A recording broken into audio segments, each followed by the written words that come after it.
కొత్తగా అడ్మిషన్ తీసుకునే విద్యార్థులకు మీరు ఇచ్చే సలహా ఏంటి?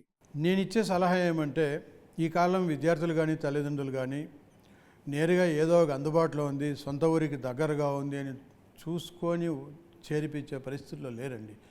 ఇప్పుడు ఈ డిజిటల్ యుగంలో ప్రతి ఒక్కరూ అన్ని యూనివర్సిటీల వెబ్సైట్లు చూస్తుంటారు, ఆ కాలేజీ యూనివర్సిటీ ప్రోగ్రెస్ చరిత్ర చూస్తుంటారు, ఆ 3 ఏళ్లలో సాధించిన ప్రగతి ఏందని చూస్తుంటారు.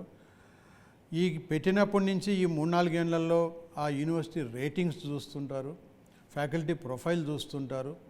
కాబట్టి వాళ్లకు ఎవరైనా ఫోన్ ద్వారా సంప్రదిస్తే మేము చెప్పేది, రండి ఒకసారి విజిట్ చేయండి, మాట్లాడదాం, చూడండి ఏం చెప్తాం. ఫస్ట్ వచ్చి కూర్చుంటానే మొదలు పెడతారు ఏదైనా. నేనేం చెప్తానంటే, ఫస్ట్ ల్యాబ్స్ చూసిరండి, క్లాస్ రూమ్స్ చూసిరండి, హాస్టల్స్ చూడండి, భోజనం టైం అయితే భోజనం చేసేరండి ఒకేసారి మా గెస్టులుగా, మళ్ళీ కూర్చొని మాట్లాడుకుందాం. మీరు అన్నీ చూడండి, కొంతమంది ఫీల్డ్స్ చూడాలంటారు, చూపిస్తాం.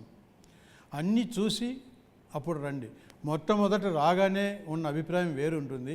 మా దగ్గర ఉన్న వాస్తవ పరిస్థితులు వాళ్ళు స్వయంగా కళ్ళతో చూసిన తర్వాత ఏర్పరచుకునే అభిప్రాయం వేరు ఉంటుంది. అప్పుడు మాటలు డిస్కషన్ కూర్చుంటాం. అప్పుడు మీకు నచ్చి అన్ని రకాలుగా మీకు మా మీద నమ్మకం కలిగితే అడ్మిషన్ తీసుకోండి.